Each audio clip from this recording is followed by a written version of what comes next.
I think we're going to have the, Madam Chair's asked me if I am making reference to exhibits. I think we're going to have the Wonder Kid, Brendan Ruddick, pop them up for us. It seemed to work very well in the last session. So he'll screen share with us. We're back on, and the next witness is Sharon Sterling. Ms.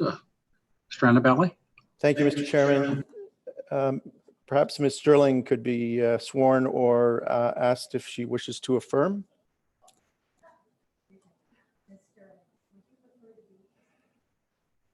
Do you prefer to be sworn or to affirm? Sworn? Sorry about that. Good afternoon. To be sworn, please. Thank you. Do you pick up the holy book of your choice there somewhere to the right? Yeah, great. And hold it in your right hand. Thank you. Do you swear to tell the truth, the whole truth, and nothing but the truth, so help you God? I do. Thank you. Thank you, Ms. Sterling. I'm going to run you through your qualifications and your retainer for the purposes of qualifying you as an expert witness qualified to give evidence in the area of transportation planning. So I'll ask you a series of questions related to your curriculum vitae, which can be found in Exhibit 52 at tab 3, with your CV being at page 66 and your acknowledgement of expert's duty being at page 79. You are, Ms. Sterling, you are a transportation planner with over 25 years of experience in the transportation industry, correct? Correct. And you are currently employed by WSP in that capacity? I am. And you have a Bachelor of Applied Arts in Urban and Regional Planning, graduating from Ryerson University in 1990, correct? Correct. And you are a full member of the Canadian Institute of Planners, the OPPI, the Canadian Institute of Transportation Engineers, and the Institute of Transportation Engineers. That is correct. You have executed the LPAT's expert duty form, is that correct? Yes, I have. And you understand your obligations pursuant to that form? Yes, I am. All right. And perhaps you could advise the tribunal when you were retained by our mutual client, TSMJC Properties, Inc. Certainly. In WSP and myself was retained by TSMJC in 2015 at that time to prepare a traffic impact study for their then application, site plan application. All right. And perhaps I'm a master of the obvious, but I'm assuming that because you're here, you've continued to be retained for this hearing. Yes, so since then we've provided transportation planning advice to the client, and we have reviewed the secondary plan and transportation associated studies. All right. And Ms. Sterling, do you could you advise the tribunal whether you have any experience with secondary plans and master plans, not just in Richmond Hill, but in the GTA? Yes, so I've prepared and I've worked on the City of Barrie Transportation Master Plan. I've worked on the city, the Langstaff Richmond Hill Gate Center secondary plan, and also the Langstaff Gateway Richmond Hill Center study for the region of York and the adjoining municipalities. Worked on the Cornell secondary plan for the city of Markham and the downtown Markham secondary plan for the developers, and a number of other secondary plans within the Greater Toronto area. All right, thank you. And did you review the proposed secondary plan for the Yonge Bernard KDA and the associated transportation studies conducted for the KDA? Yes, I did. And do you have an opinion? Let's start with the collector road network. Do you have an opinion on the proposed collector road network proposed in the transportation study and the secondary plan? Yes, there are two concerns as identified in my witness statements when I reviewed the secondary plan and the associated transportation studies done. The first relates to the classification of collector roads, and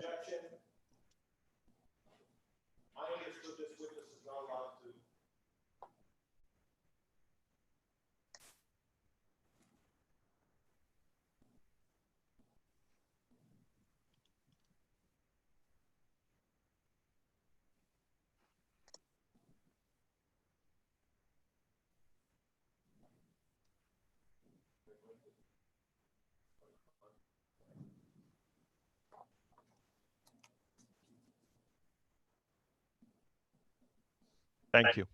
I object. I object to this witness telling us anything about collector roads or any of her concerns. It's my understanding is that any of her concerns with respect to roads, since I was denied my previous right to cross-examine the planner, that we shouldn't even be talking about roads. So I don't even want her to say anything about roads because I have not been treated fairly. So I would ask you to not allow this witness to answer the questions. Because you have not been treated fairly. Yes, That's in the not sense sufficient that I ground. have not, Thank you. Thank you. No, Thank you. You've asked me to explain, and I will take the time to explain what it Mr. is. Streisfeld, Because you have cut me off continuously in this hearing, and it's quite frankly embarrassing. And I think you owe me an apology, sir, with the greatest of respect. You're the one that gave the apology originally. I don't intend to apologize. Trying to facilitate this particular hearing to the satisfaction of all of the parties. Obviously not you, but we're continuing on and we'll deal with it.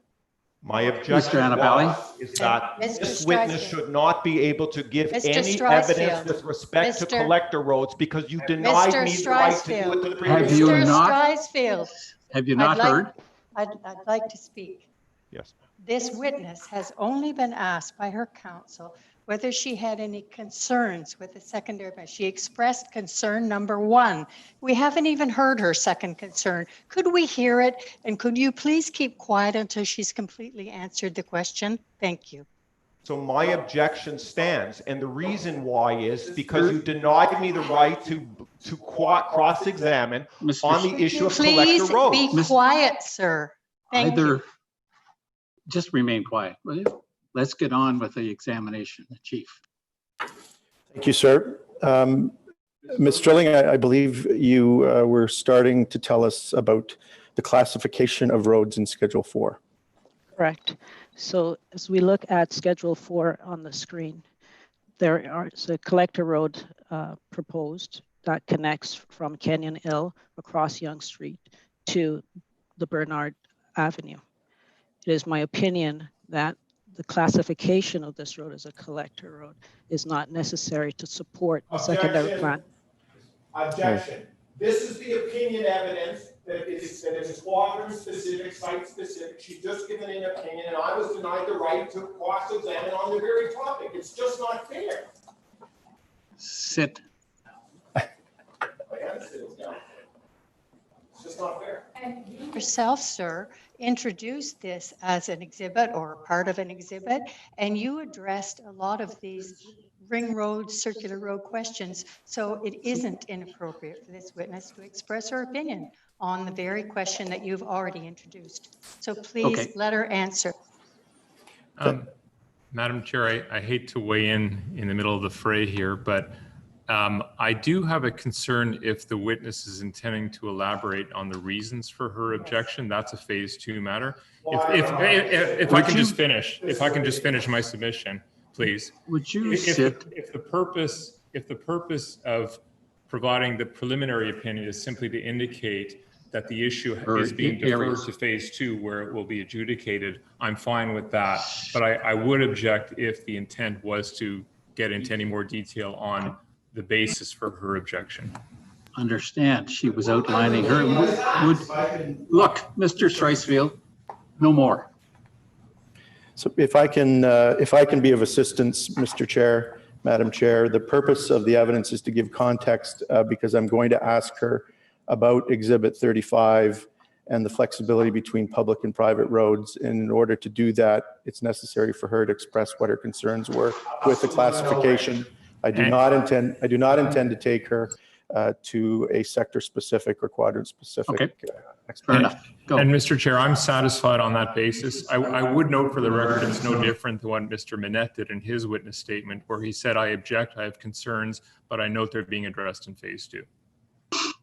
I don't think you found that with respect to roads in Mr. Minette's Would you? statement. In other respects. Thanks. Thank you, Go Mr. ahead, Mr. Chairman. Annabelle. Thank you, Mr. Chairman. And Ms. Sterling, I will take you to Exhibit 35 in a moment and ask your opinion about the proposed modification to the policy. But before we get there, could you give some context with respect to your opinion between what is an appropriate collector road and versus a local or a private road.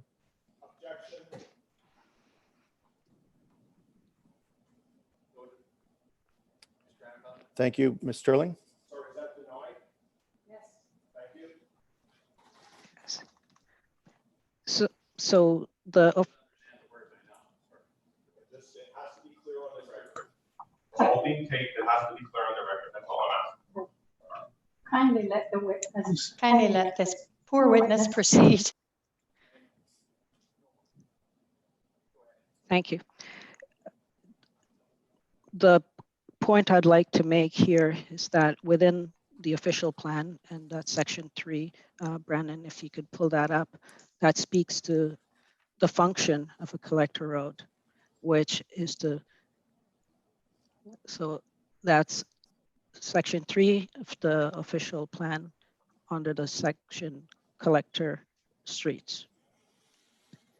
Speaks to the function, providing connectivity.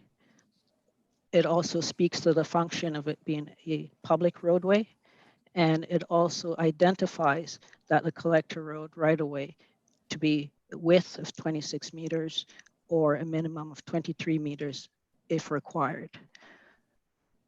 The point I'd like to make is that these functions and the characteristics of that roadway can be achieved as well through a local road system. All right, and if I would ask you to turn to Exhibit 35 then. Sure.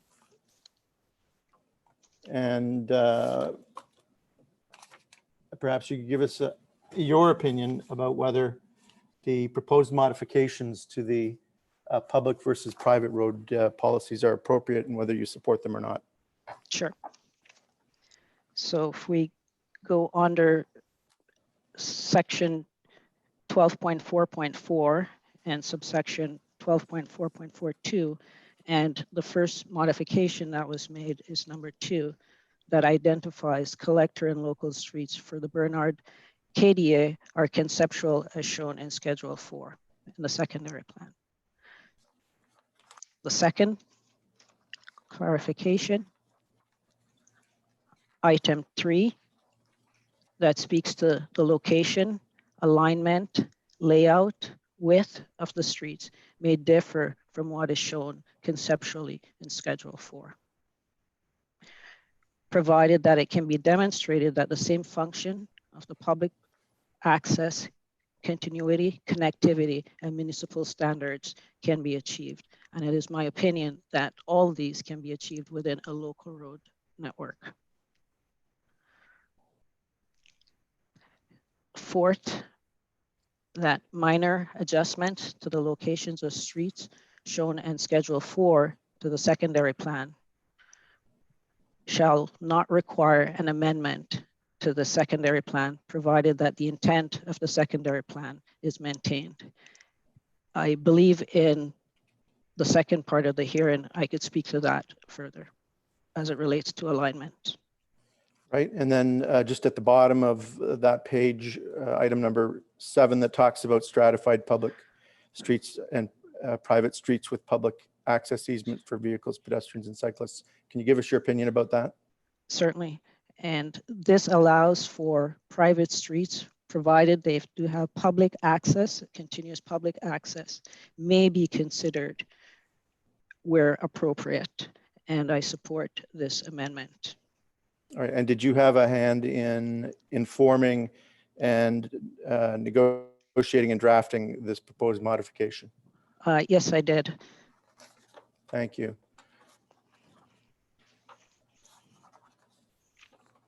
And are you satisfied that the policy will, does the policy provide flexibility in terms of whether streets should be private or public? Yes, it does. The modification allows for appropriately designed roadways and for them to meet municipal standards and to allow for flexibility in the redevelopment throughout the KDA. Thank you. I'll ask you to move now to the holding provision, if you wouldn't mind. Sure. And Yes. could you, sorry, so there were some other elements to the agreement with the city. Can you address those as well? Sure. So as stated within my witness statement. Okay, I found this on the web so there were some other elements. Siri has an overactive listening capacity. Let me turn that off. I apologize. What can I do for you? Turn off. Go away. My apologies, sir. Please continue, Ms. Sterling. Yes. So within the hold-in provisions, there were two concerns that I identified within my witness statement. Concern number one relates to the capital program and the indication or identification of item G. I do want to make it clear that I do not object to the capital programs that have been identified that are within the region's capital 2020 capital plan.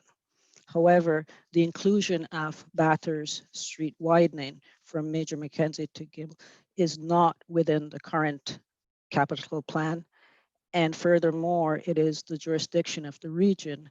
Therefore, the cities has limited mechanism to put that improvement within the capital plan. And as such, that it should not be included within the hold-in provisions. Subsequent to submitting my witness statement through discussions with the city and the region, modifications were made to this policy that removed the component for project G that indicated constructed or under construction to simply being included within the capital program. I support this modification. I believe it provides more clarity to this hold-in provision element of the hold-in provision, and it does not preclude the intent of the secondary plan.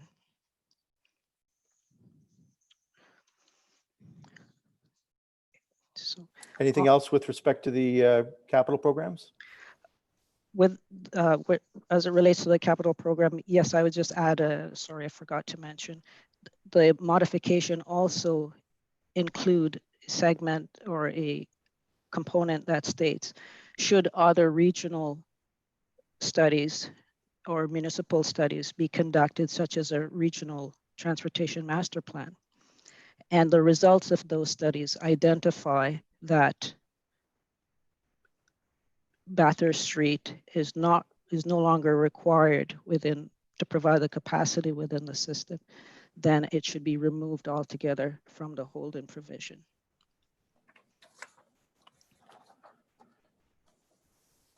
All right. Thank you. Your views with respect to the modifications related to the modal split. Right.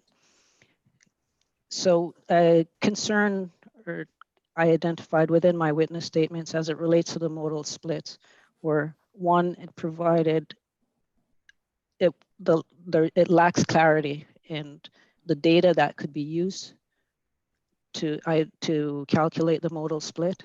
It also lacked clarity regarding the methodologies to be used to calculate the modal split. And my witness statements indicate that for those reasons, the modal split provision should be removed from the hold-in provision. Again, subsequent to submission of my witness statements and through discussions with the city, modifications were made to address the concerns raised. The clarifications included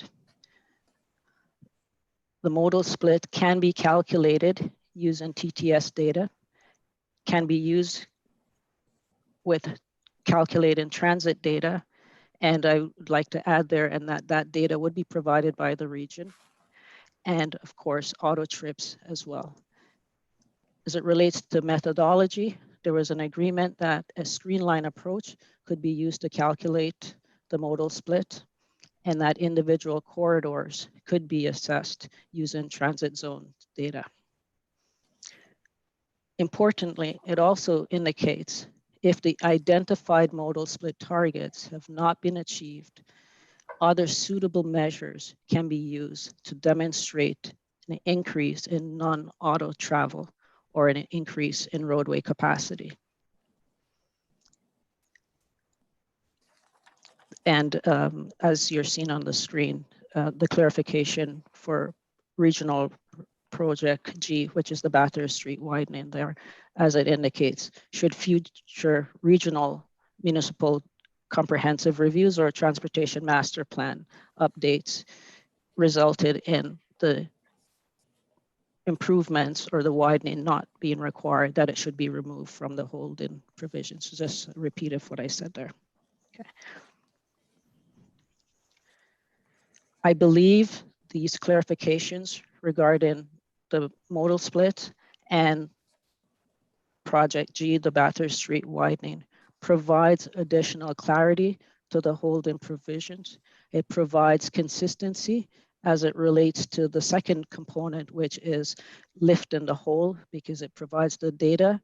And I would just like to add, specifically relating to the data, within the transportation industry, it is common practice that we use TTS data, that's Transportation for Tomorrow survey, which is collected by municipalities throughout the GTHA to calculate modal splits. However, that data is collected every 5 years.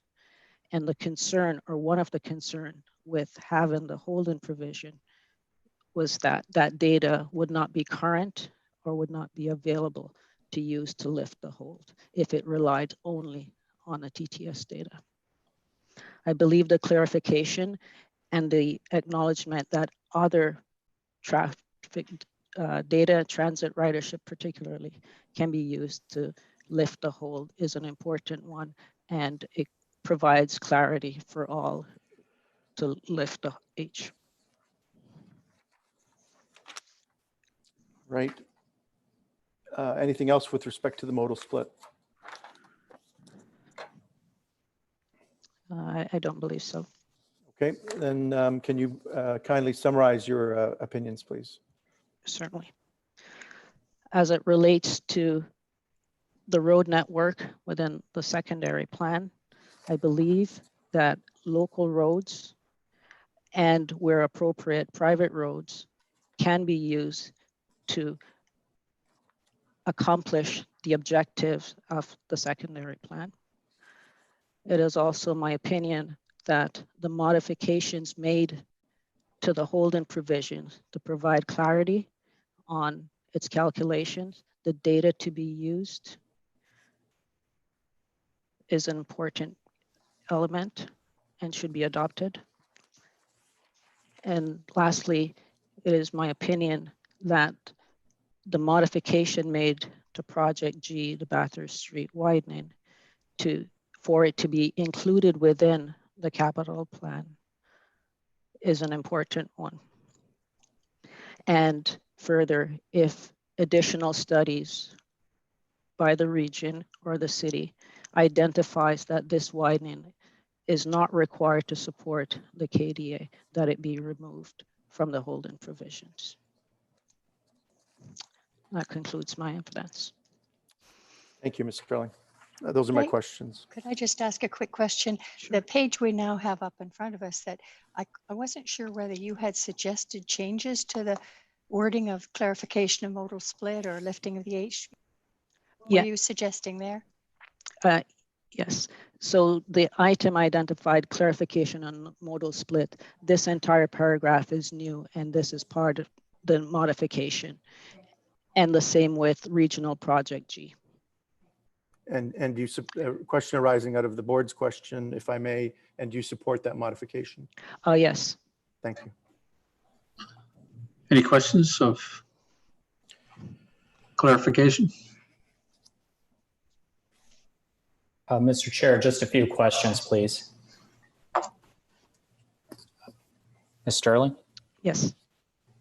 So as I understand your evidence, the concerns that you have raised in your witness statement as redacted, those are addressed by the proposed modifications reflected in Exhibit 34 and 35, right? Correct. Right. And In your opinion, what is the difference in traffic volume between development in the KDA at 3.0 FSI and 4.0 FSI? Can you just repeat that? Okay, so in your opinion, what is the difference in traffic volume between development in the KDA at 3.0 FSI and 4.0 FSI? Well, there are differences if in terms of the actual number. Is that what you're asking for? I'd have to refer to the HDR report. So I'm going to take you, in fact, to page 82 of your witness statement. Just bear with me. Sure. I'll try to share the screen here.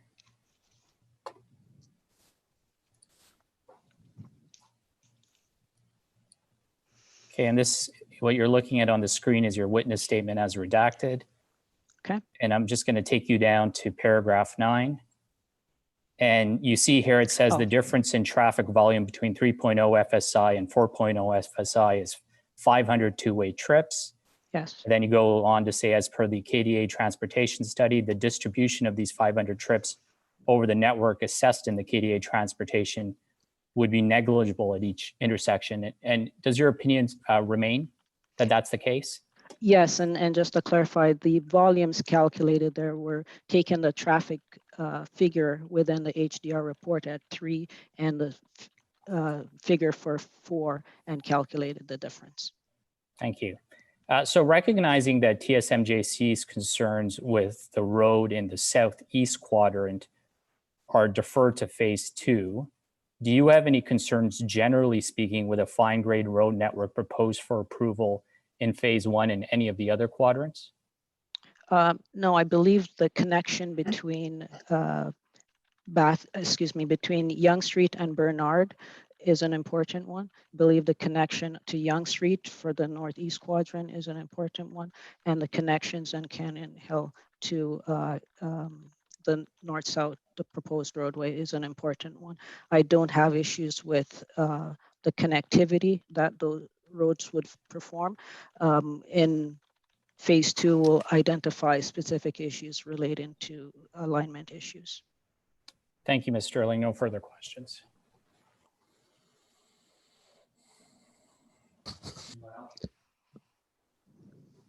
Public interest, questions, clarification? Nothing from the region. I have nothing, sir. Thank you. Okay. Mr. Treniak. Thank you, Mr. Chair.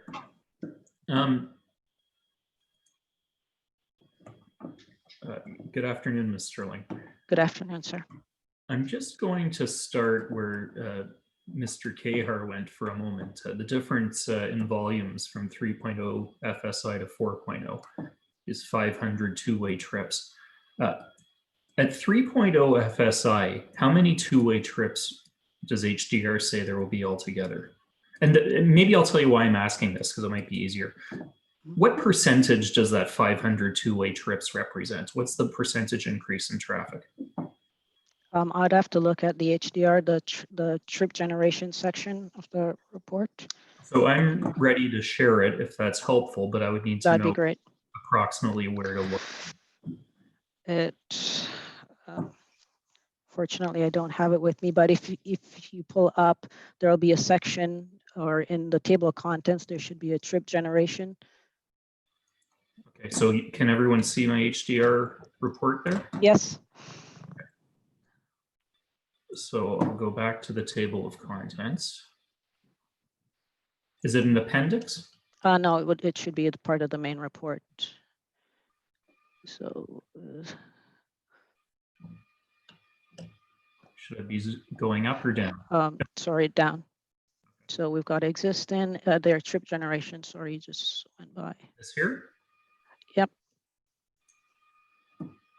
Thank you. And they will have a table. So if we think it's a bit further, there's a table that will identify the trips generated for the KDA here. Sorry. Okay. Okay. So we've got the 3.0. So you can see there the two-way trips at 2404. 24. Well, for HDR, I should say 2432. So that's the 3. This one here, right? Yes, that's. And if you increase that by 500, that's 20%, isn't it? Yeah, about that. And 20% is negligible in your opinion? Yes, in the entire network that is being assessed, which goes from Bathurst over to Bayview, the 500 two-way trips is negligible. In the entire network, but is 500 two-way trips negligible if you're just looking within the KDA? Well, that's what I meant. The 500 trips being generated throughout the KDA is dispersed throughout the network. And that was the model conducted by HDR.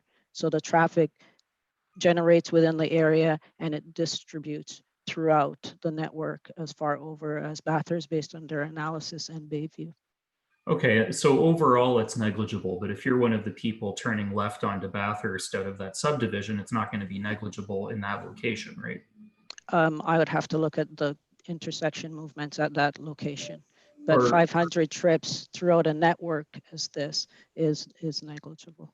Okay, but you're not talking about the effect on specific turning movements or intersections within the KDA. I am not. Okay, thank you. So now so I'm going to bring you within this report to consecutive page 2801. Give me a moment to find it again. Sure. I believe, here we go. Okay, so I'm gonna draw your attention to this paragraph here. And what HDR has said is that to go beyond 3.8 FSI, the Bathurst Street widening is required. Do you agree that that's what HDR says there? That is what it says. Okay, and you haven't done any study on this area to show that HDR is wrong in this opinion, have you? No. Okay, so if the Bathurst Street widening is removed from the capital plan, you've said, well, if it's not in the capital plan, it shouldn't be a holding provision anymore. Is that correct? Correct. But then wouldn't you need some alternative to get above 3.8 FSI if it's not the Bathurst Street widening? That is correct. And as shown on your table there at 3.8, where HDR has assumed the Bathurst Street widening, and it assumes a modal split of 17% on I believe that's on Yonge Street. Any modifications to those assumptions, so for example, a higher modal split could potentially get you to the 4, or any other increase in roadway capacity could potentially get you to 4. I haven't done the analysis, so I can't say with certainty. However, their scenario 2 there at 3.8, that includes Bathurst widening. That assumes a 17% modal split as shown there. So modifications to those modal split could potentially get you to 4. Further, I would just add that in support of removing it, if it was removed from the secondary plan, as with all applications, there is a traffic impact study, which is much more detailed than the secondary plan as it relates to individual sites is required. And therefore, if a particular application is proposing a development density that cannot be supported, it would be identified then within the traffic impact study. And you mentioned going from 3.8 to 4, but if the modal split is at 30%, you still cannot go over 4 without the Bathurst Street widening, right? Well, again, it's the same thing. If it's at 30, that is the assumptions being made here, that it's at 30 and 20 on Bathurst and Bayview. Any modification, any increase in those could potentially require, achieve the 4.0 without the Bathurst widening. And I just wanted to add to my direct where I've indicated Bathurst widen. I'm sorry? You're supposed to be answering my questions. Oh, I'm sorry. I thought I was just providing clarification, but I will wait. You can clarify an answer to my questions. That's Mr. fine. Annabelle will have another turn. sorry, let me just remember where I was. So we've got these holding provisions here. So I've now turned to Exhibit 35. And when you get, you require the Bathurst widening either to go up to 4.0 with less than a 30% modal split, or to go over 4.0 with a 30% modal split. And I believe what you've just noted is that if the modal split is higher than 30%, the Bathurst Street widening may no longer be required, right? That's as one assumption, correct? But that hasn't been considered, and it's not really before this tribunal, is it? No, the HDR did not look at modal splits greater than what's shown there. Right. So if we're going to find a different reason to lift this holding provision in 2041, there will be new studies, amendments potentially to the secondary plan. That's the time to take those considerations into account, isn't it? No, and the reason I'm saying no is because we've identified a program improvement within the hold-in provision that the city does not have direct mechanism to get it in. So the question then becomes when and how would you get beyond the 3.8 if the Bathurst Street is never put in place? That's right. And I'm putting it to you that if that is what happens in the future, then somebody is going to have to put their mind to how future development is allowed. But based on the information we have before us today, and based on the expert report that we've been given, the Bathurst Street widening is the only way to get over 4.0 FSI with the scenarios that have been offered, right? Well, again, this is the assumptions being made here that at 30 and 20, you do need Bathurst Street. I'm suggesting that if there is no certainty that Bathurst Street will be in, there are other measures that can be put in place to determine if the 4.0 could be function. So let's go down to the language here. Sure. The way that I read this, so should a future regional municipal comprehensive review or transportation master plan update indicate that this improvement is no longer required, this item will be removed from the holding provision. That says to me that you would go back to this table, strike out that column on the right, and now as long as the modal split is over 30%, development can go over 4.0. It won't matter whether there's any other improvements. Isn't that what that amendment means? It means that if there are no, if the regional studies or citywide studies identify that with the same density within the KDA can be supported without Bathurst Street, then it can be removed. It doesn't say you don't have to do any other studies. I see. So this improvement is no longer required. Maybe the words should be added in here to allow for 4.0 FSI or allow for more than 4.0 FSI. Would that better get at what you're trying to do? Well, it would address, again, the table, the Bathurst Street widening beyond 3.8 is where the table identifies that it's needed. So this is an amendment to that table, which says if there's no Bathurst Street widening, and assuming you want to go beyond 3.8, there would need to be other mechanism to do that. So, sorry, I shouldn't ask you for exact language, but I want to get a general sense of what you're trying to do here.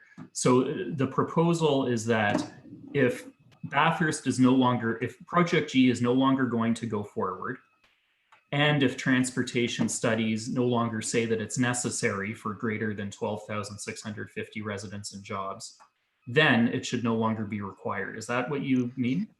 So the modification removes, if you just go back to the top of the table, perhaps this will clarify. Yes.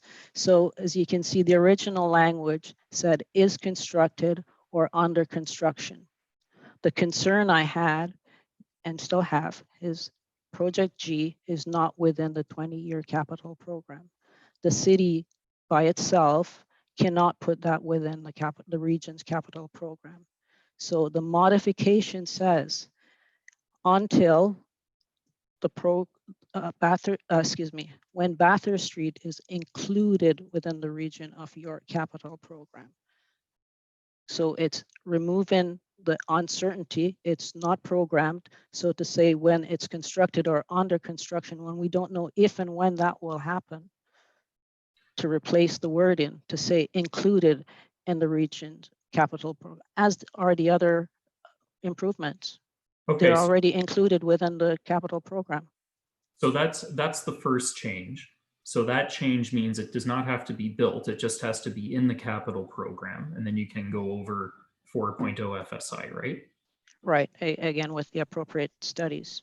And then the second change is that if a future regional municipal comprehensive review or transportation master plan indicates that the improvement is no longer required at all, so it's not on any lists, then you remove the entire column. Isn't that what that second change does?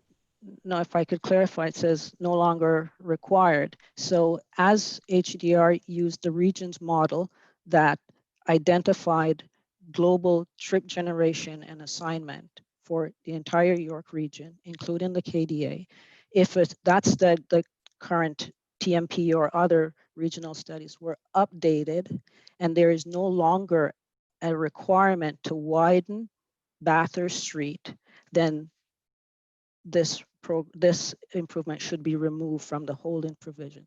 So it's not specifically related only to the KDA, but if there's a comprehensive study done, the similar study as what was completed to add Bathurst Street in the first place, if studies were subsequently done and it's no longer required. And I would again, or I don't believe I introduced it, but the Bathurst Street widening was included as in my witness statement in a prior capital program, and it was removed by the region. Right. But it's still out there as a future project, right? I don't know. It's not within the cap. It's identified, I believe, in the region transportation master plan, but there are no funding associated with it. It's not within the capital program. And I'm simply stating that to provide some certainty is it should be included in the capital program, as are the other improvements. And should the region updates identify that Bathurst Street is no longer required, not just because of the KDA, but throughout the region, if there are other improvements in place that makes that no longer required, then it should be removed from the provision. So it's your expectation that if this Bathurst Street widening is removed, it's because there's some other project or transportation habits have changed so much that it's no longer necessary, right? I believe the regional studies being comprehensive and include all the population and employment projected within the region would identify the need for Bathurst widening, and if such, it would remain on the list and within the capital program. Okay, but the best evidence we have today is that that Bathurst Street widening is required under certain circumstances for this KDA. The HDR report identifies the Bathurst Street widening beyond the 3.8 or at the 3.8. And that's the best evidence that we have today. That's what's in the HDR report. And is that the best evidence that we have today? Well, that is the only evidence that's in front of us. I can't speak to what's not in front of me. Well, I suppose you could say you prefer the BA report, but I don't expect you to do that. So there isn't a. Mr. Treniak, move on. Okay, yes, of course. So I'd like to look at this clarification on modal split language here. So it's on the screen already. In the calculation of the modal split, would it be appropriate to add to this amendment regional modeling EMME/3?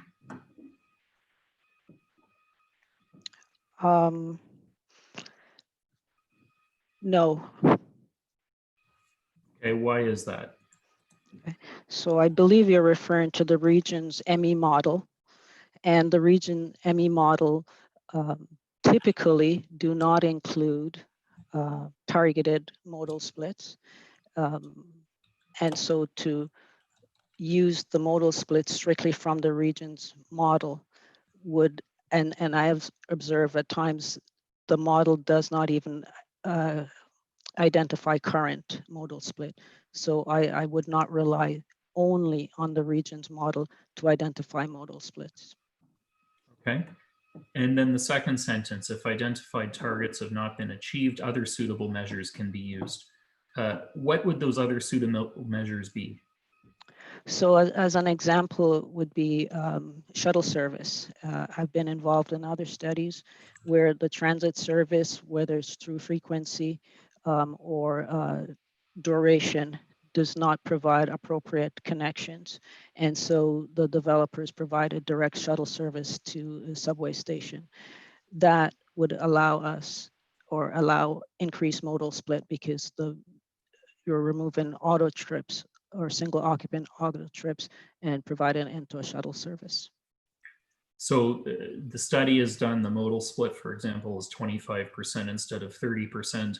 The developer can then propose additional measures that they say will increase it to 30%. Is that the concept? Specifically here, what we're saying is if, for example, we use the 30% on Yonge Street and that is not met, that should the developers wish to provide direct service to destinations, whether it be employment or transit facilities, that additional trips being removed from the roadway could be calculated, be part of the modal split calculations because they're now into a quote unquote transit service. So what it means is if this 30% minimum has not been achieved, development can go ahead anyway as long as other options are proposed. Is that the concept? Other appropriate options to reduce single occupant vehicles. But we won't actually know whether that 30% has been achieved until after it's been built, right? The transit service? These other suitable options will be built along with the building likely, and whether or not 30% is achieved after it is built will not be known until after it is built, right? Well, as we do in all traffic and transportation studies, there is a series of assumptions that are made. So the way I interpret this holding provision is, should an applicant want to proceed, they would have to do the modal split calculation to determine if in fact there's 30%, let's say, on Yonge Street. If a study showed that it, as you said, 25% is current, what we would do is the trips being generated from that site, we can attribute the additional, assuming there's sufficient trips to get it to 30% and put those in as transit trips, provided there's mechanism to make sure, for example, if my example is shuttle service, provided that's in place. So it's not simply making an assumption that it will be there, but ensuring through the approval process that that service is in place. So my understanding of the HDR report is that once you get up to 12,650 residents and jobs, at that point, you need the 30% modal split to go higher. HDR is not saying that the 30% modal split should be achieved after reaching 12,650 residents and jobs, right? Right, so it's greater than 12,650. Those are my questions. Thank you. Thank you.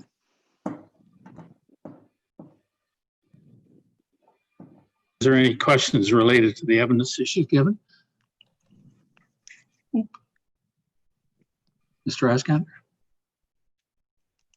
No, well, it's a legal case anyway. Okay, thank you. Okay. So, Mr.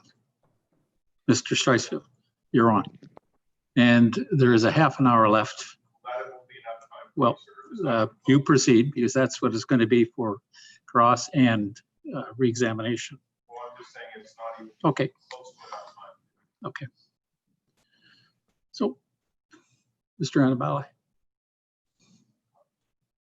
I'm sorry, you're passing over me going. Yes. Yeah. Sorry, is that what you're doing? Yeah.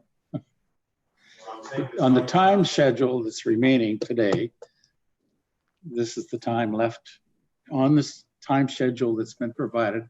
I thought with the agreement of most of the parties, I gather without you participating. You want to use the time that's remaining? Well, I'm certainly going to use every moment that I'm given, but I'm just being, well, I'm sorry, 4 to 5. That's it.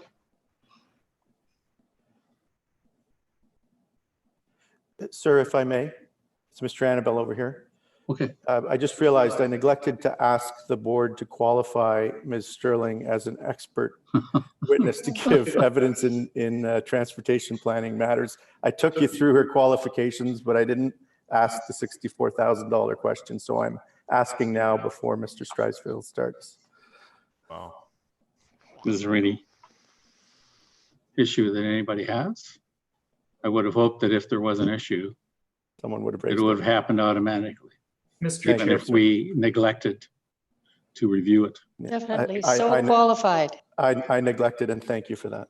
Sorry, this might be helpful going forward. The procedural order says that any objections to qualifications had to be made before the hearing began. So, okay.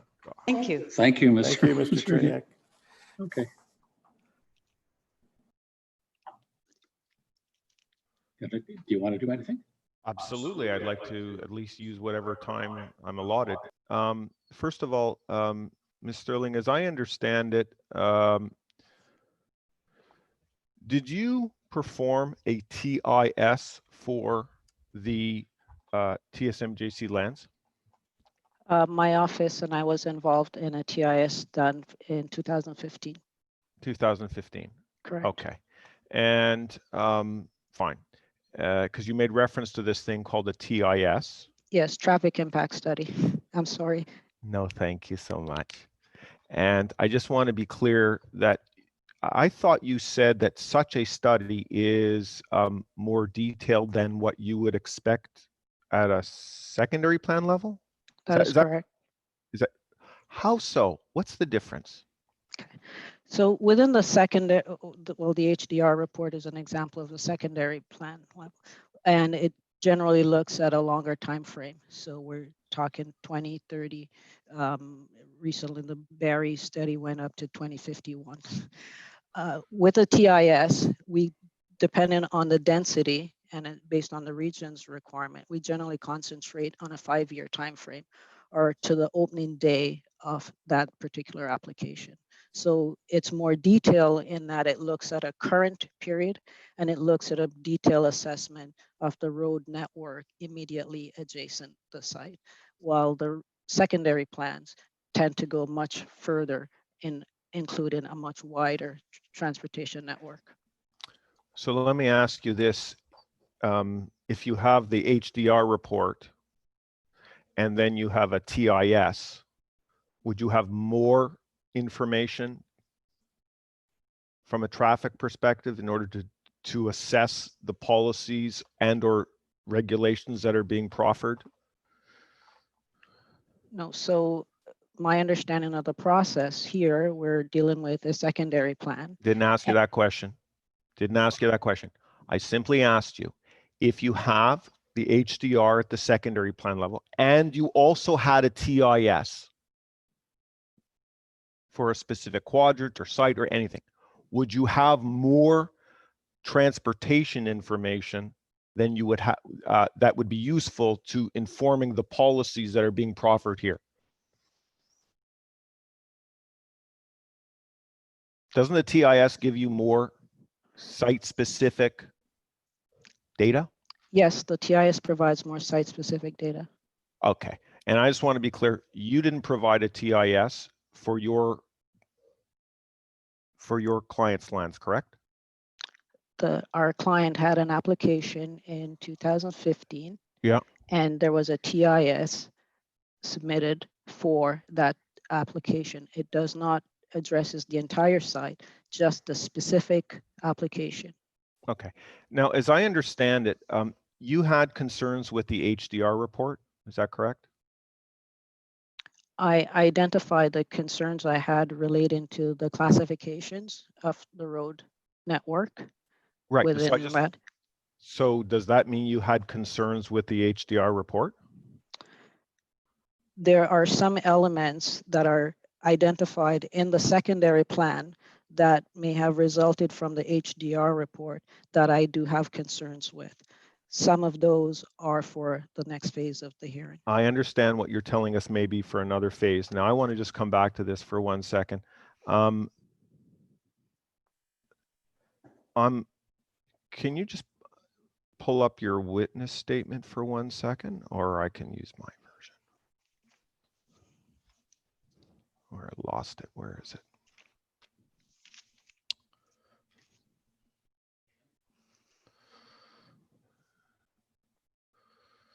Now, in your witness statement, where is it? In your witness statement, as I understand it, your conclusions are fairly clear. Question? In that you were of the view, tell me if I got this right, too many public roads in this plan and all can be done through private roads. Is that not the case? Absolutely not. There's too many public roads shown on your client's lands and all can be done through private roads with public access. Is that not a conclusion in your witness statement? No. No? So I'm mistaken about that. I'm reading. Well, if you could point me to where I said that in my witness statement, but I do not. Okay, so do you have your witness statement in front of you? Yes. Okay, so I'm looking at page 2 and it says summary of professional opinion. Is that correct? Yes. Okay, so let's go through. Can we go through your summary of opinions? Is that okay? Sure. Okay. The first summary is the secondary plan should permit private streets. Is that your first point, right? Correct. Right. I take it you mean private streets with some public access or just private Absolutely. streets? Yes. Yes. I'm sorry. Yes. Private streets with public access. Okay. Yes. So that's okay. Yes. All right. And your second point was a public collector road is not required to achieve the vision of the KDA secondary plan. So that's your point about road classification. That's a general statement, correct? Correct. And then you go on to say a network of private streets with public access can achieve the appropriate connectivity, accommodation, pedestrians, cyclists, and autos, right? Correct. You're 100% standing behind that opinion, correct? Correct. Thank you.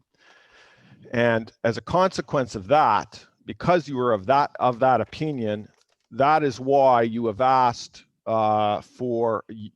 Do I take it you were part and part of the TSMJC modifications under the so-called public streets under Exhibit 35? You were the one who asked that things be shown conceptually. Yes? That addresses some of my concerns with the road network. Do you have Exhibit 35? Yes. Thank you. Okay. And you're also the one who indicated or wanted the language that the location, alignment, layout, and width of streets may differ from what is shown conceptually. Now, can we be clear? Are any widths of streets even shown conceptually on the streets plan? The identification of collector road comes with a right-of-way. The collector roads, as identified in the secondary plan, has a, when you look at the definition of collector roads in the OP, which is I referred to, it identifies a right-of-way, 23 meters minimum and a 26-meter right-of-way. Okay, so by the way, is that the same recommendation? Is there a collector road on the west side as well? Yes. Okay, well, my understanding is that collector road isn't going to be 26 meters. I'm speaking to the policy. Between the policy. And it identifies a collector road as having a 26-meter right-of-way, and where that's not feasible, a 23-meter right-of-way. Okay. And that's I believe in the collector road section of the OP. Right. So I just want to understand, do you know that in fact the so-called collector road, I believe in the Dogliola plan, is only is it at 20 or 23 meters? I don't know. Don't know that?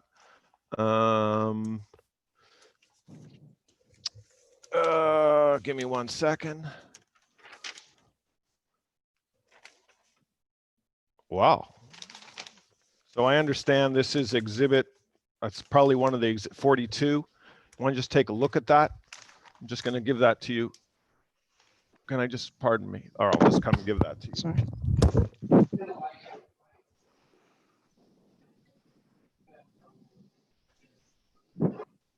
Thank you.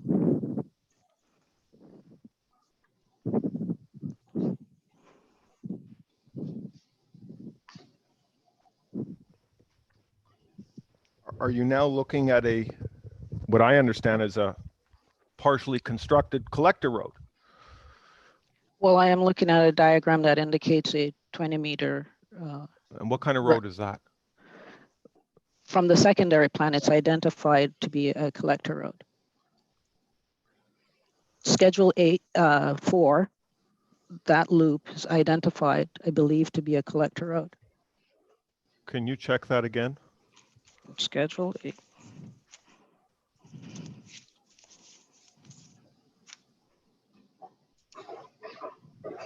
So this is the roadway west of Yonge Street. Yes, it's supposed to link in to where your access driveway is. Right. Assuming you can. Right. Well, what's it shown there? The gray area here shows planned collector street. Yes. And they're building what? Let's assume that's exactly what's being built in that location. What is that? This diagram shows a 20-meter right-of-way. And what kind of road is that? I'm not sure I understand. Is that a collector road? Well, a 20-meter right-of-way is not identified in the OP for a collector road. However, the modifications being proposed here would allow a 20-meter right-of-way to be provided. So we don't even need a reference then we don't have to talk about whether it's a collector or local. We don't even need that classification, because in this particular case, there's just an example. Not that I care. I'm just saying this is an example. If you're calling for a collector road, there's a 20-meter road built. That's a local road, isn't it? It's not a collector.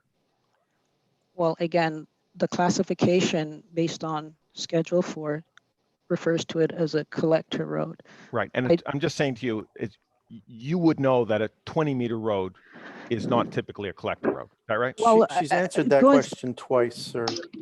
Now he's looking for a third time. Okay. So, and by the way, I take no issue with the size of their road. It makes no difference to me. I just wanted to know its function. Okay. And so I'm just going back to your witness statement in your second summary. A network of private streets with public access can achieve the appropriate connectivity. Now, on the assumption, right, that some public roads are already being built, and I think we can see that one is being built if we look at, I think there's evidence that the Dogliola lands, that 20 meter is already being pushed through.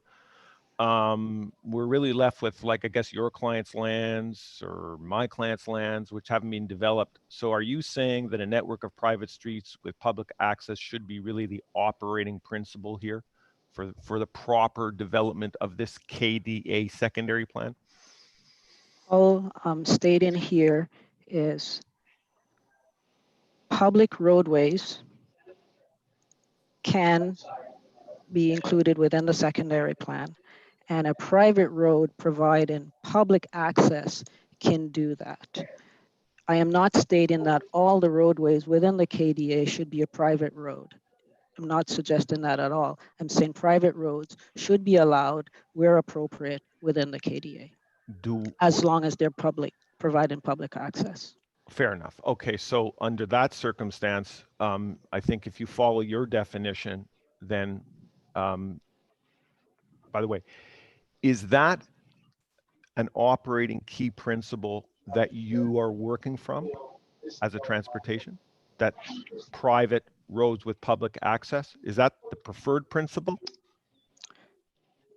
From a transportation perspective, a roadway, as long as the function is defined, and if the function is to provide all modes of travel, the classification, and that is provided within the appropriate right of way, within the appropriate lane widths, and it accommodates the traffic being estimated for that, the classification of that road is not as important, as long as the key elements you're asking for is there. Okay. So it be public, that it does provide for all modes of travel. And I understand, or tell me if I got this right, that HDR's report did not justify any traffic volumes that required a collector road, which is a bigger road than a local road. Is that correct? My review of the HDR traffic volumes indicate all of those can be accommodated within a local road. When you network. say, thank you, and I want to be clear because you're changing the language on me. You said all can be accommodated on a local road network. And do you mean local private or local public? I'm sorry. Or where is the private or the public? Because I think you've been using local, please. Sorry, I'll clarify that. So the traffic volumes identified in the HDR report can be accommodated within local roads or or private roads with public access designed to the appropriate standard for those volumes. Thank you. And I want to talk about, first of all, can you give us a definition as a transportation planner with 25 years experience? What's the definition of a ring road? I have to ask you the question because maybe other witnesses may be asked the same question, so I got to put it to you first. What's the definition of a ring road from a transportation planner? I would put it within the context of whatever I'm given to give that. In this case, because it's the road network within the KDA is referred to as a ring road.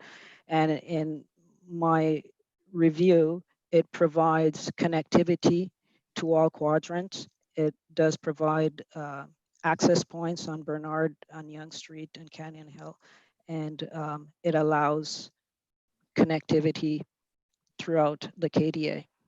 The assumption, tell me if I got this right, the assumption that you have is that there's a signalized intersection at the north limit of the KDA. I do not. I'm strictly speaking, when I look at the concept of a ring road, I am looking at a road network that provides access to all quadrants. And in this case, they connect to Yonge Street, to Bernard, and to Canyon Hill. So I'm not referring to control. So a signal that allows crossing at a certain point is not a requirement of a ring road system? I've asked this a very specific question. I heard you both times, and the second time was an almost exact repetition. You can prove me wrong tomorrow. I look forward to it. Signal is not required. No, I don't think a signal is required. Okay, let me ask you this question. Have you seen Exhibit 29?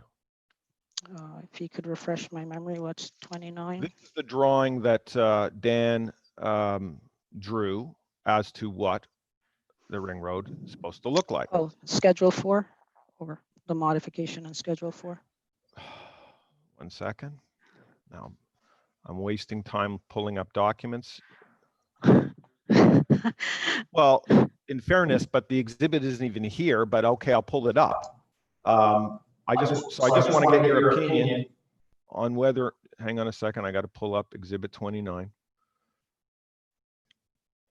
If I can, we'll try.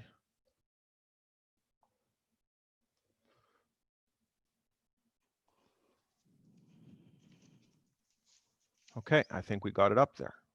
So here's my question. Are you seeing exhibit 29? Yes, I am. Is it your opinion that what's shown there is a ring road? You asked me what, in my 25 years of experience, what do I define as a ring road? And I Yes. said, in this context, when I see the phrase ring road referred to, I am expecting connections to the boundary roads from each quadrant. Do you see where my cursor is right now? Correct? If there's no connection there, is there a ring road? Again, there is a road connection to that quadrant. And for me, that would form part of a ring road in the context of the KDA. If there is no possibility of ever crossing at this location over here, or from this location over here, you seeing on the cursor? There's, Yeah. if it never connects, is there a ring road system? There is a roadway that connects to Yonge Street, and yes, in my opinion, it would. It would what? Yes, it would be a ring road as long as the roads connect to Yonge Street and to Bernard. It provides connectivity. Sorry, I'm getting an echo here. It provides connectivity to the boundary roads, and it allows connectivity to all quadrants. If there's no connection here, I'm back here. If I can't get across here, how do you have Mr. Streisfeld, You go south and that's the beyond, third and time. Oh, I understand. So you go south and you go this way. Is that what you're saying? yes, that would still provide you access to those parcels. Okay, I understand. I understand. And okay, I understand. And going back to your witness statement.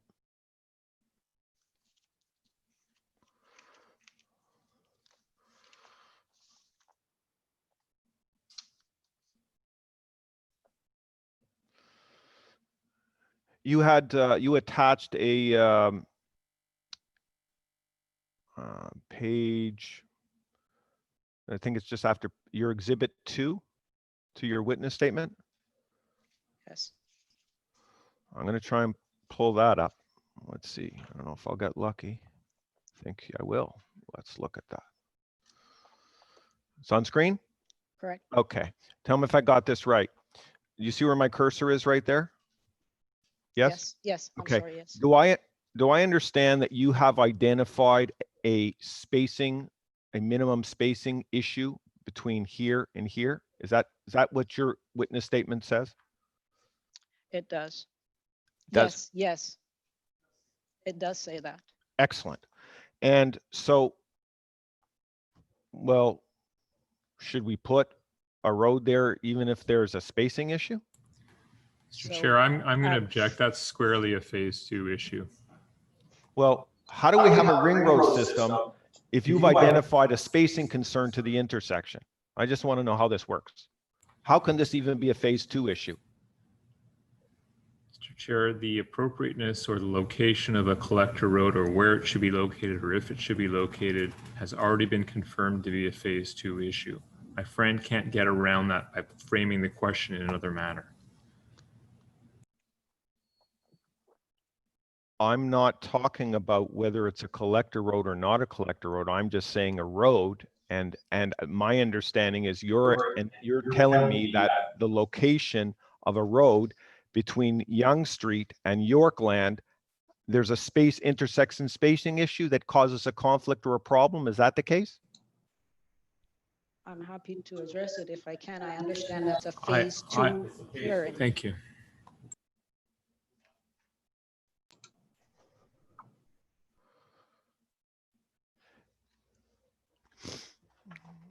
The HDR report.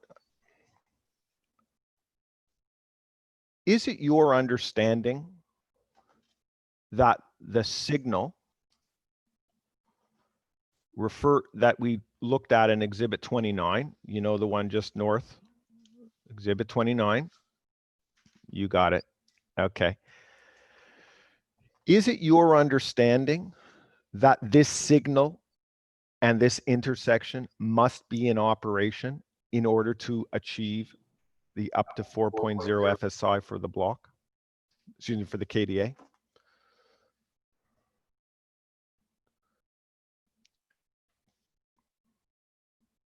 The HDR report assumes a intersection where you've identified it. Thank you so much for being honest about that. Now, if the HDR assumes the intersection is already, is it not the case that HDR assumes that you already have the ability to cross over? All of their calculations are based on the ability to cross over. Isn't that the truth? Can I just double check my traffic volume? Absolutely. Absolutely. She's checking. I can't move on if she's checking. Could I ask, Mr. Streisfield, could I ask you a question about what your thinking is? From your questions, I'm kind of assuming that you're assuming there's a wall in that intersection provides people getting from one side of the intersection to the other side of the intersection. Is that sort of what you're thinking? I'm not clear as to why the multi-questions are addressed at the issue of the signal. I understand the signal issue, but this kind of questioning about, is there not an intersection there? Okay, so Asking you, what is your assumption? my assumption? Oh, my assumption, Madam Chair, is very simple. That there is no ability to cross. There is no intersection at that location. That's what you're saying. Okay, that's fine. Thanks. It's not what I'm saying. It's what the evidence is. It's already been in evidence.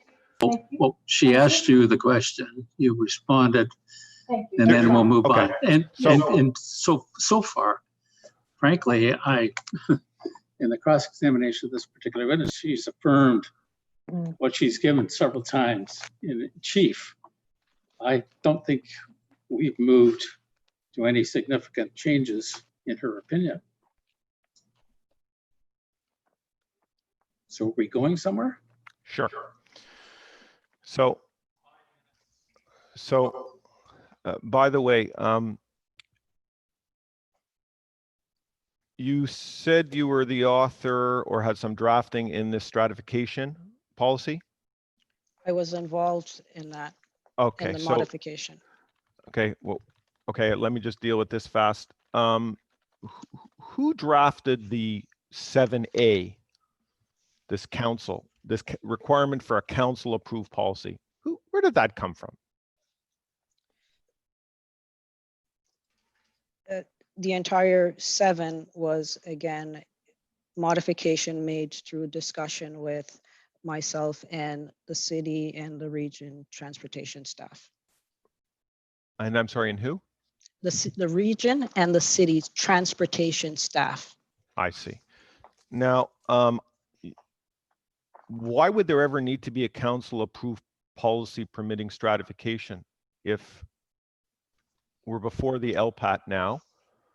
LPAT stands in the shoes of council. Why can't we just have a stratification policy that it's required? We say. Well, some of that question is legal and okay, not fair enough. I just want to make sure. Okay, and then the next one is it can be demonstrated that the provision of a conventional public street would adversely affect the developability of a site. You see that criteria? Right. Yes. Well, that you agree with that?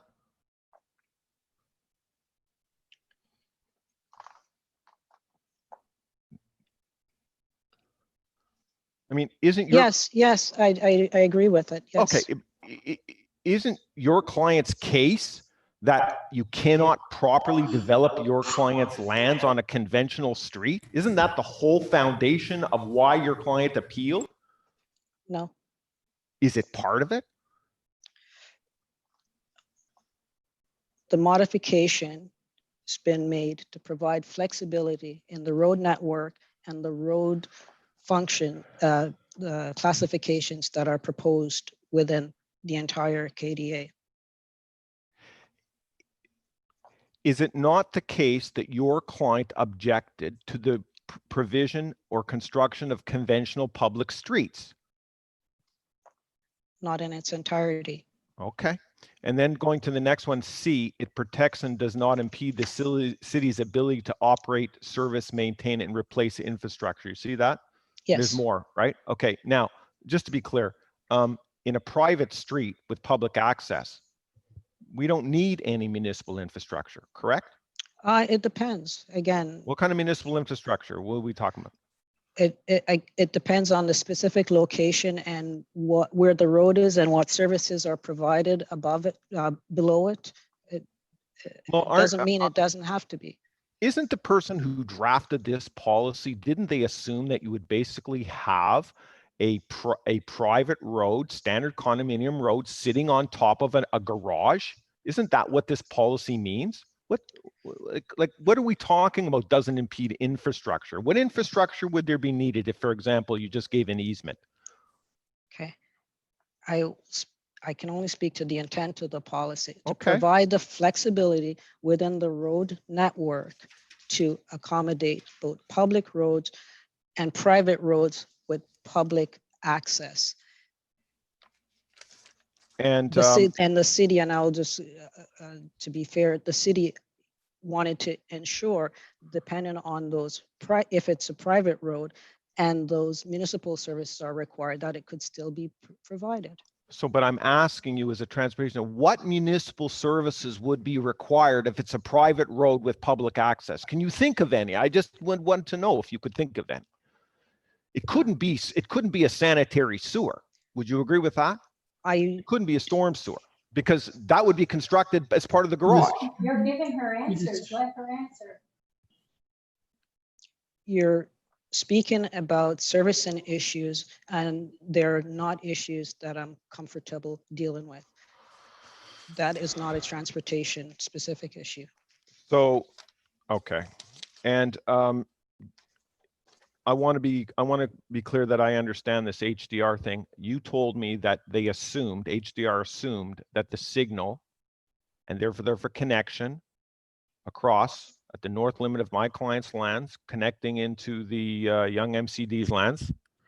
You told me that your reading of the HDR report is that the signal and the intersection is operational in order to achieve 4.0 FSI. Is that correct? I'm going to object that that's a mischaracterization of her evidence. Her evidence was that it assumes the intersection was already constructed. That's exactly right. Okay, if the intersection is it assumes the intersection is constructed. Is that correct? That much?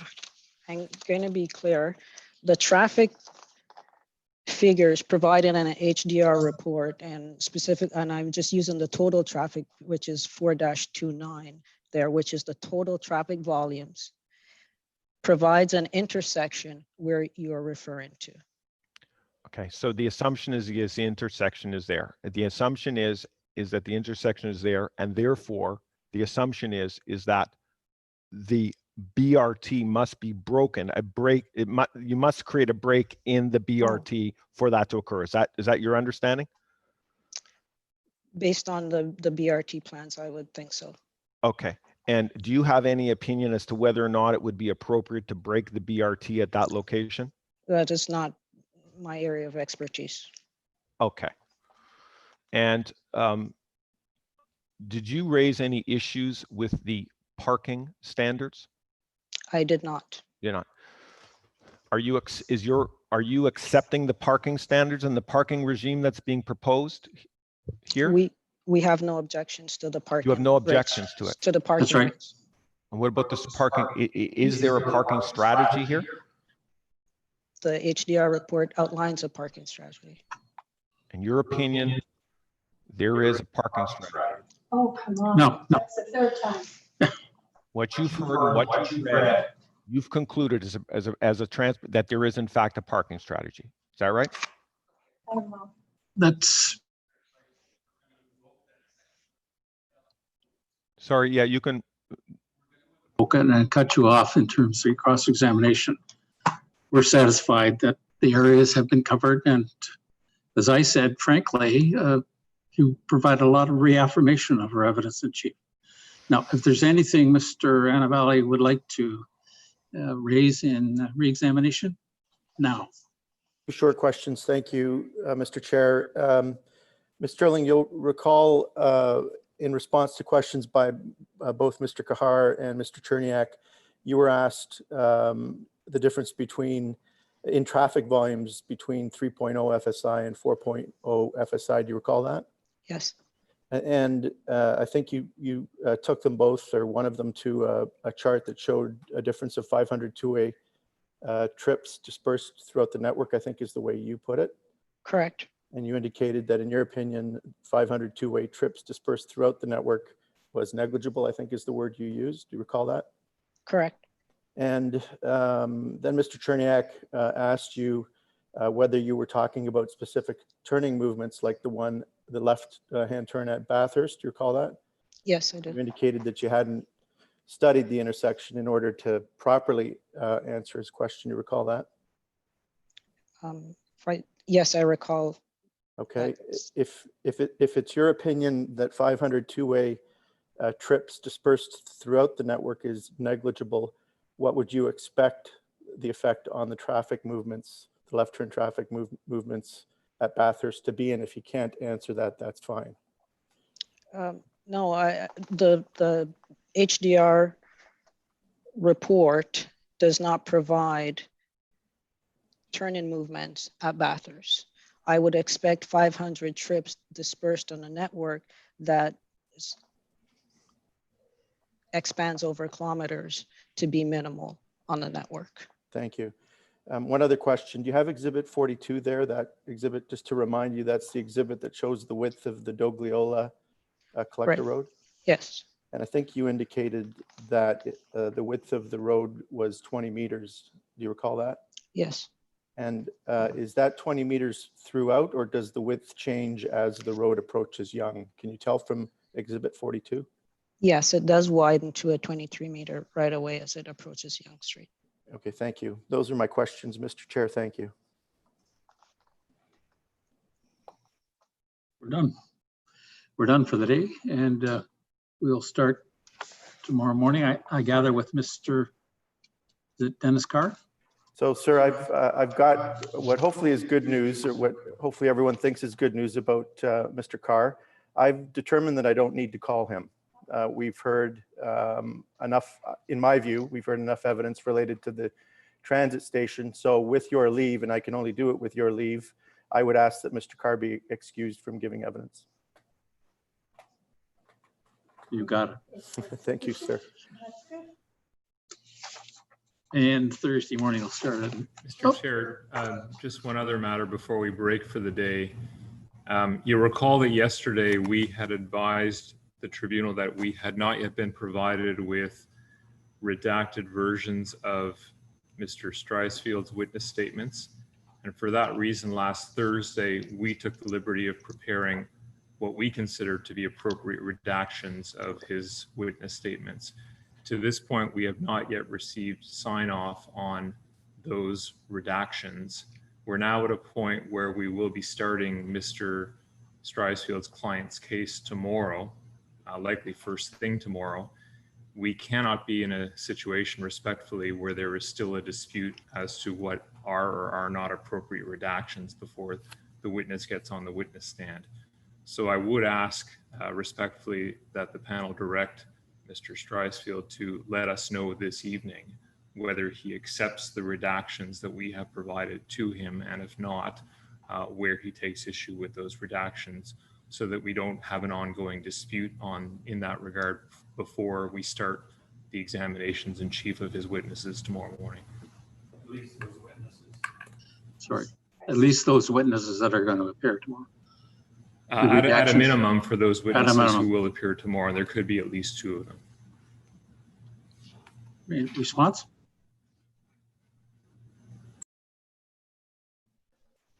Yes. Right now, we don't propose to redact anything from Mr. Manette's witness statement that is currently shown. We do not accept the redactions that are being provided.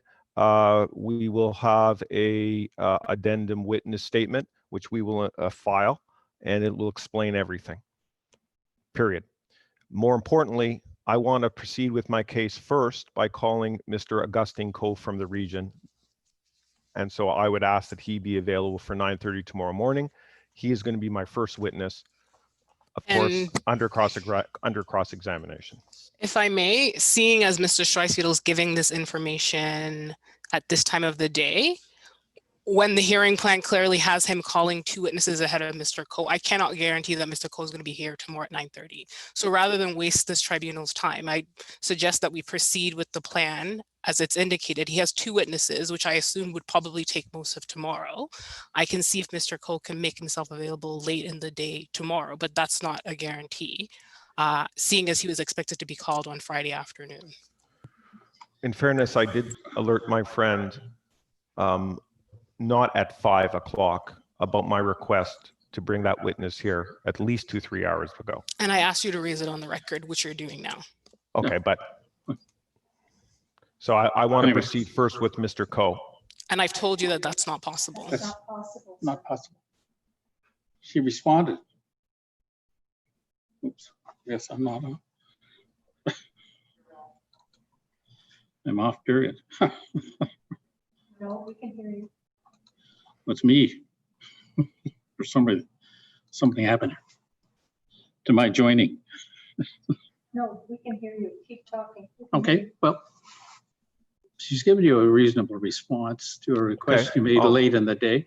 So proceed with the next witness as comes along, and she will try to accommodate Mr. Coe sometime tomorrow.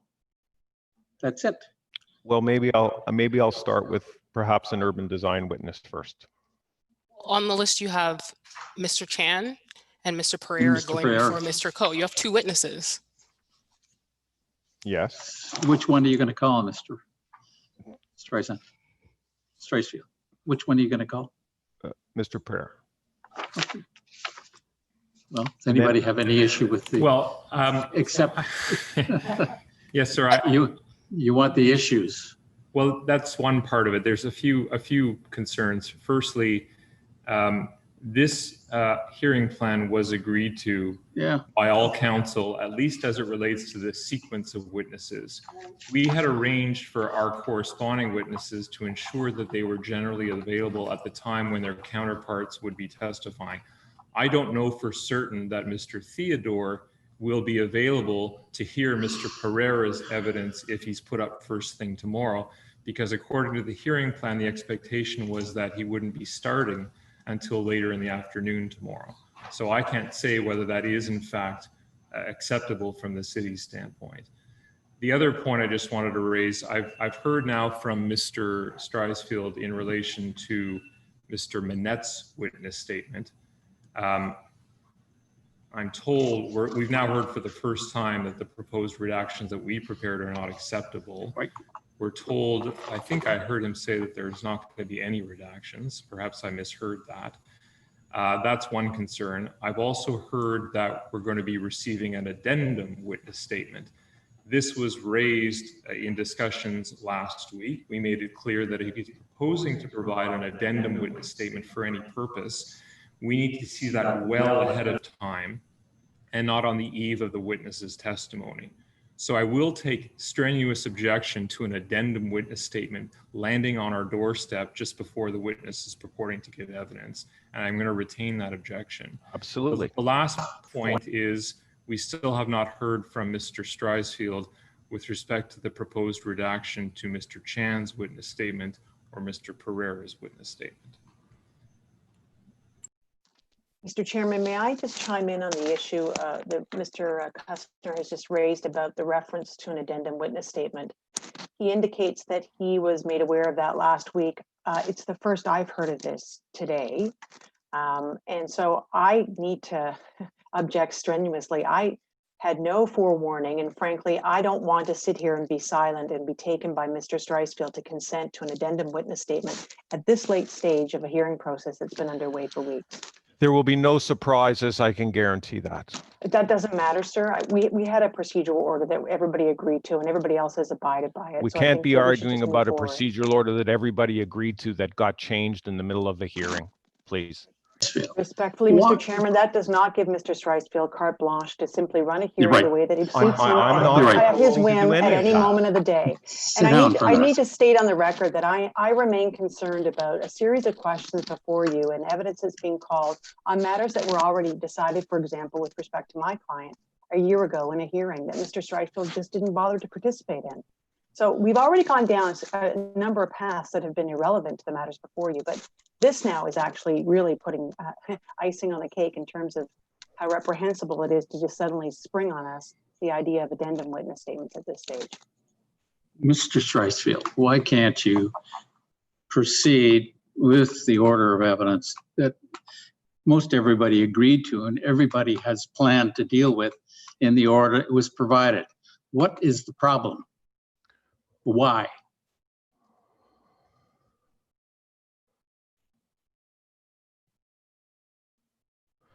First of all, I have to consult with my witnesses in view of all of the evidence that has been heard today in order to be able to properly even consider the redactions that have been suggested that we should make to our own witness statements. You were asked that several days ago. That may well be, sir, but my recollection is that you can't simply redact a witness statement without any sense of the evidence that was actually tendered, notwithstanding the redaction of the witness statement. And that is an issue that, that I'm trying to work through with my experts. So that's what I'll have to work on tonight. And why don't we proceed then with Mr. Chan tomorrow morning? We'll proceed with Mr. Chan then tomorrow morning. Good. And well, again, Mr. Chair, I'm content to proceed with Mr. Chan tomorrow morning, provided we have a redacted witness statement from him this evening. And if there's a significant dispute about what is or isn't an appropriate redaction, then regrettably, we're going to have to get into the thick of that before Mr. Chan gets on the stand. 100% we're going to get into it. That's 100%. Well, I think, Mr. Streisfield, why don't you make some effort tonight to consider that? Absolutely. And talk to Mr. Kussner tonight about it. That we will do, absolutely, sir. And then I hope we're going to avoid another hour of protestations and your views of how things should be handled. It's not my view, sir, unfortunately. Oh, whose else are you representing? Anyway. Well, Mr. Chan will commence at 9:30 in the morning, is that correct? Provided we can get the redactions approved? Or we'll have to argue about redactions.